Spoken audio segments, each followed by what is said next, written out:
In this presentation, we'll be looking at some special cases with fugues. It's common to hear fugue referred to as a process rather than a form. In other words, there's no one way that a fugue has to proceed. There's lots of different avenues that a composer can use to develop the ideas that are inherent in a subject. Though some areas, like the exposition, tend to be a little bit more ritualized and have some more common elements that will appear from fugue to fugue. Because of this, there are a number of compositional techniques that can be used in fugal writing, but do not always appear. I'll highlight some of these in this presentation, and these include the counter-exposition, the stretto, the use of subject alterations, and the use of multiple subjects. First, let's talk about the counter-exposition. Some fugues will either not modulate in the first episode or will return to the tonic again to introduce some, most, or all of the first voices in the first middle entry, usually following a pattern of subject and answer entries similar to the exposition. When this middle entry group happens, that displays this happens particularly close to the beginning, it's sometimes referred to as a counter-exposition.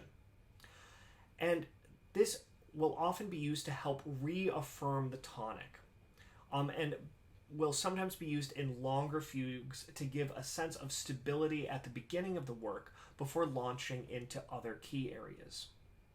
You can watch my analysis of fugue number 11 to see a more in-depth look at a counter-exposition, but in short, fugue 11 begins with an exposition,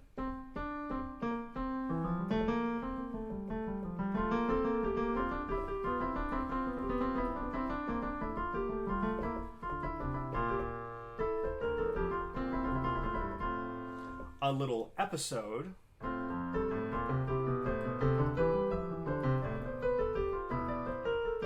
and then a middle entry that highlights the tonic and dominant keys. We haven't modulated away. Here's what it sounds like.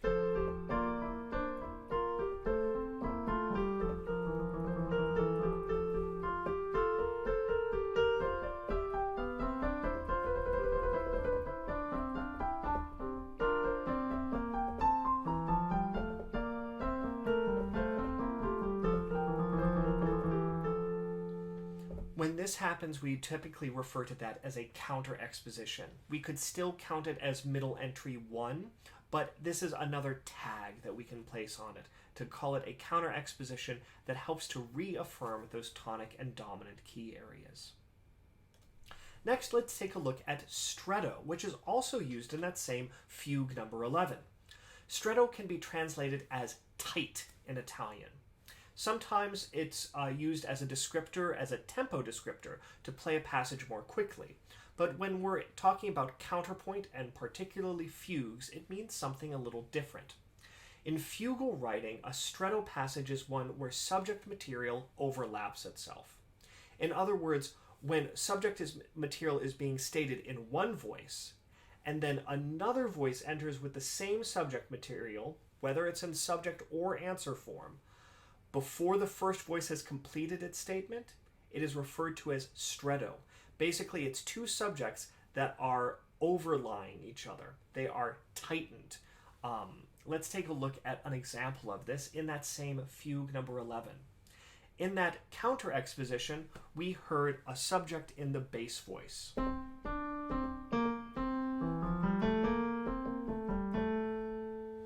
Now, before that subject finishes, another subject entry begins in the middle voice.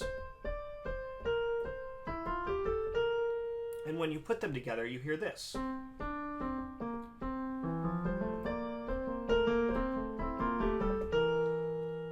So for several bars, two voices are stating the same subject, and they're overlapping with each other.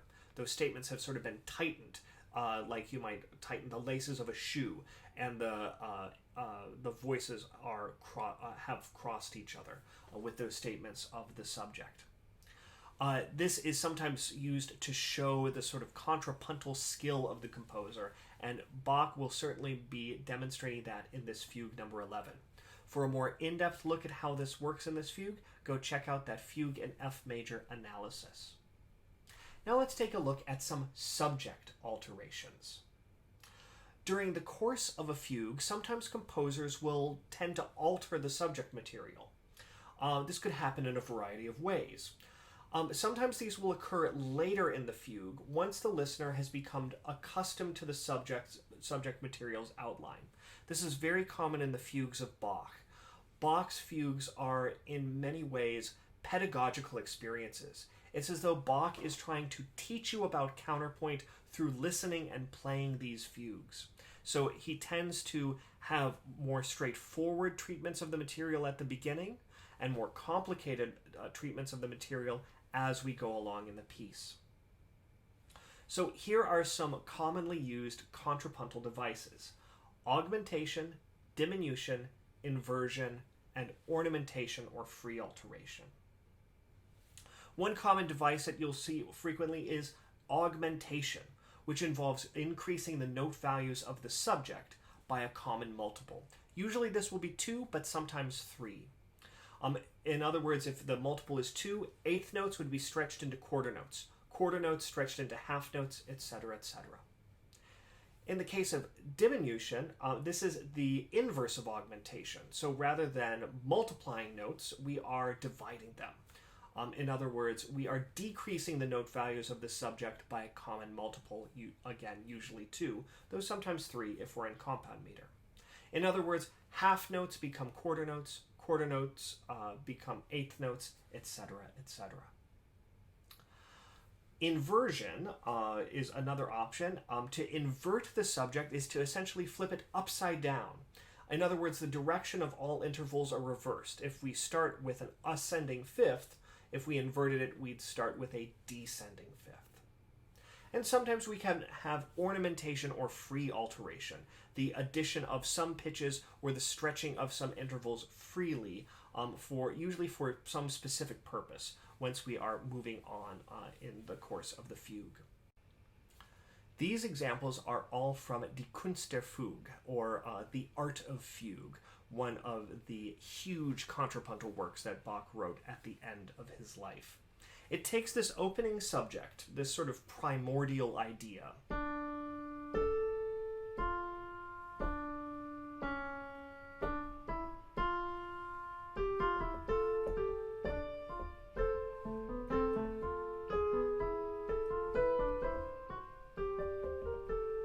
takes that idea and changes it as he goes through this work, having a total of sort of 14 contrapuncti, or fugues in this case. So let's take a look at what he does with Fugue 2. He'll take this same subject, but he ornaments the tail and the resulting counter subject.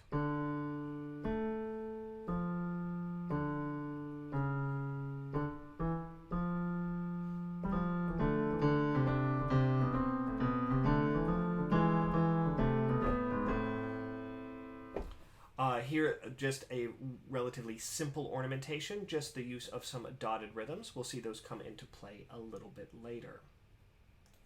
The next change is a little bit more drastic. Here we have an inversion of the initial idea, where we went up before and then back down. Now we go down and back up.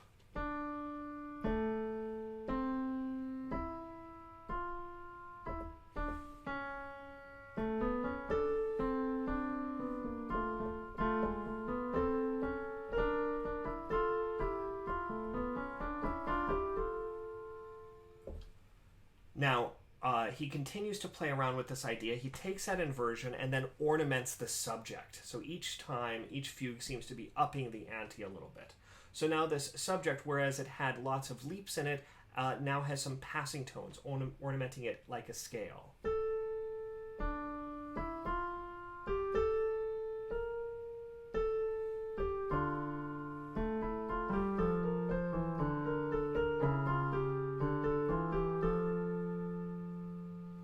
He continues to play around with this, adding in some diminution. So in the lower voice, we have the original note values.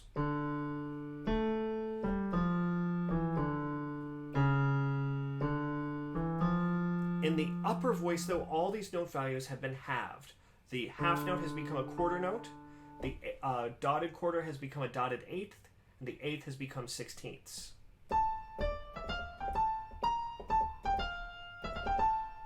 And even that middle voice entry. Here, we also have a stretto.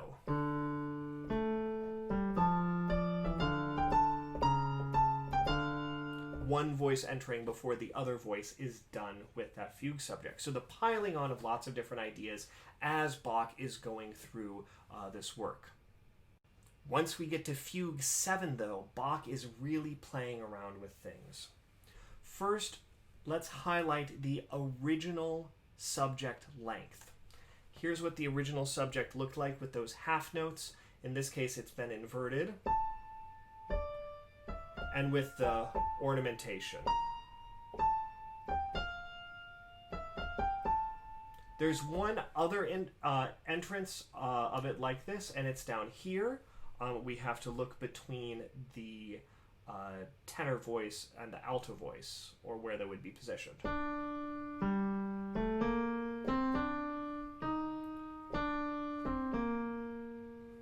Now, along with that, Bach has lots of instances of use of diminution. Here's one at the very beginning, or at least a diminution of that original subject idea.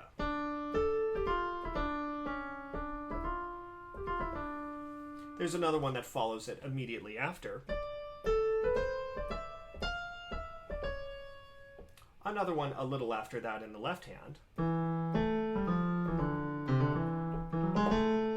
Little bit of ornamentation there. It's in an inner voice. No one's probably going to notice. One a little bit after that.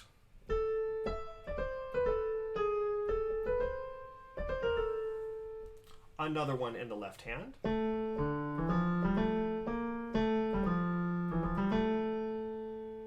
And one more in the right hand before we're done with the page.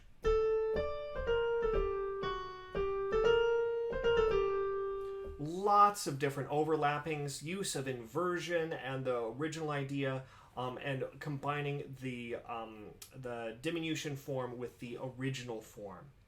But that's not all, because in the midst of this, Bach also has a giant augmentation that happens in the bass voice.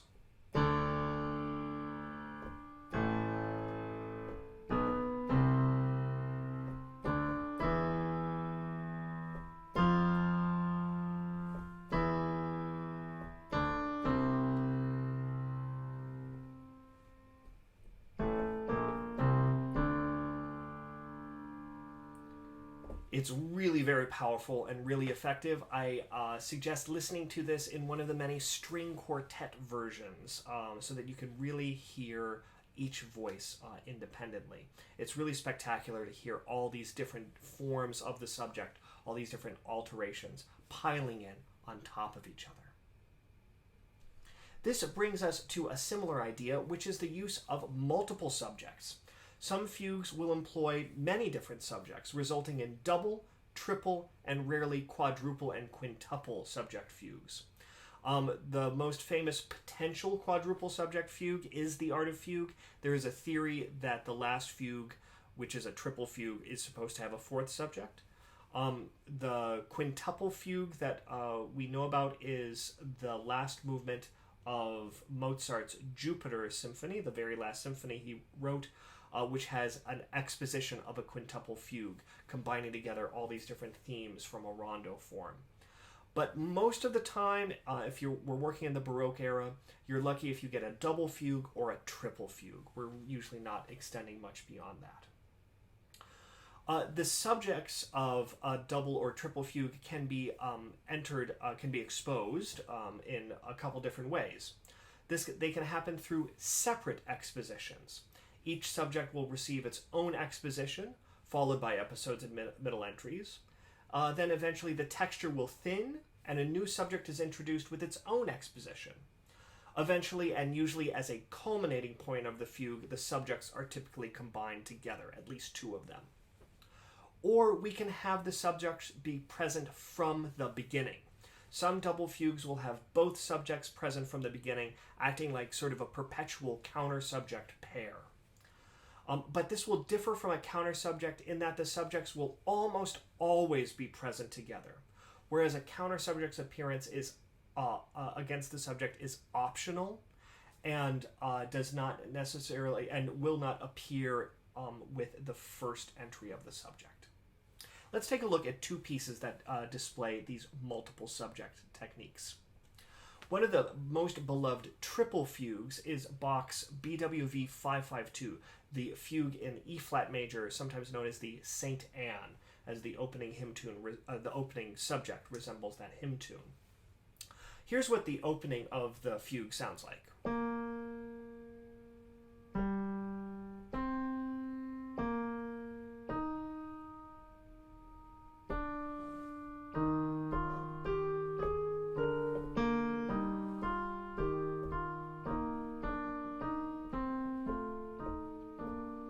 Beautiful, serene, this is what would be referred to as stilo antico, old style counterpoint.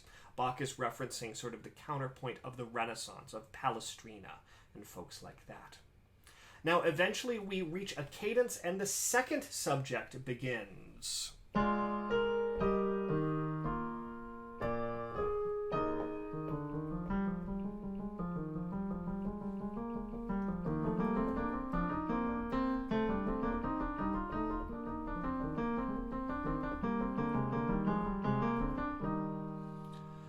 You'll note that that the texture thins out and we can hear that second subject enter. Very clearly.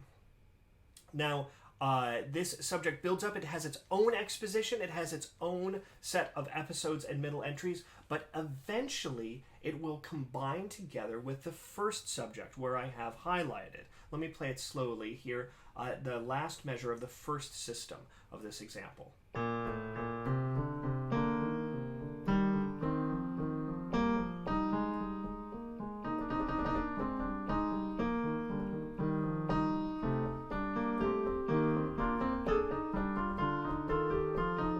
Pardon my wrong notes there, as I reached up for that B flat.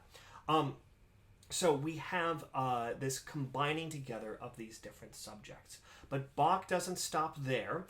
He continues this second subject, which sort of has Baroque style counterpoint, a little bit more effervescent than the stilo antico, and carries on and has even more sort of bubbling modern style counterpoint with a third subject. Again, we have thinning of the texture, a big cadence,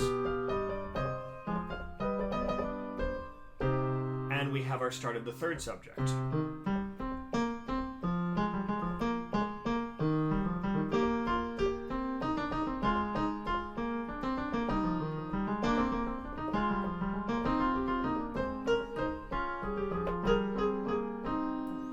So that third subject goes through its own exposition, middle entries, piles them on, eventually combining together back with that subject one. Here we are in the second system of this example.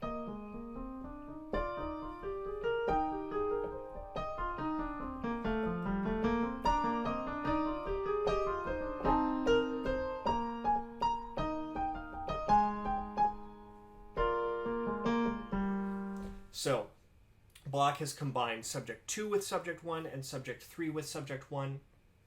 I will say it's contested whether all 3 subjects combine together.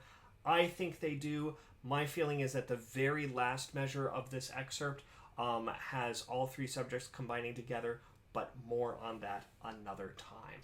Let's take a look at a different procedure. This procedure was the first procedure that I talked about. One subject is introduced and developed. Another subject is introduced and then developed. They are combined together. That's one way to work with multiple subjects. Another way is to have the subjects together from the very beginning. Probably the most famous example of this is Mozart's Requiem, the Kyrie from this. We have one subject which we hear in the bass.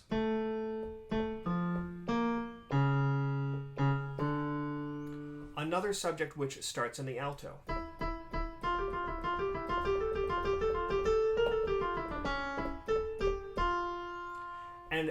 these subjects are always linked together. They will always appear together. Where one subject appears, another subject will follow.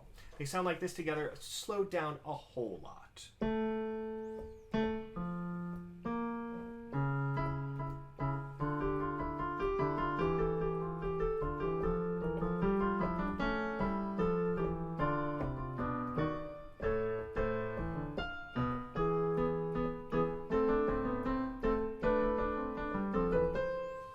So we have we have where one subject begins, another follows. Next we have the Kyrie beginning in the soprano.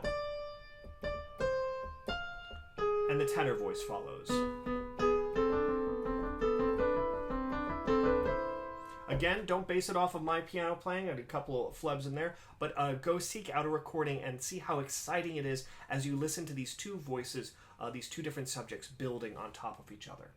Now, hopefully this gives you some ideas of ways that you can work in subject alterations or different unique things into the fugues that you write, and will also help to give you a deeper understanding of the fugues that you listen to, study, and perform.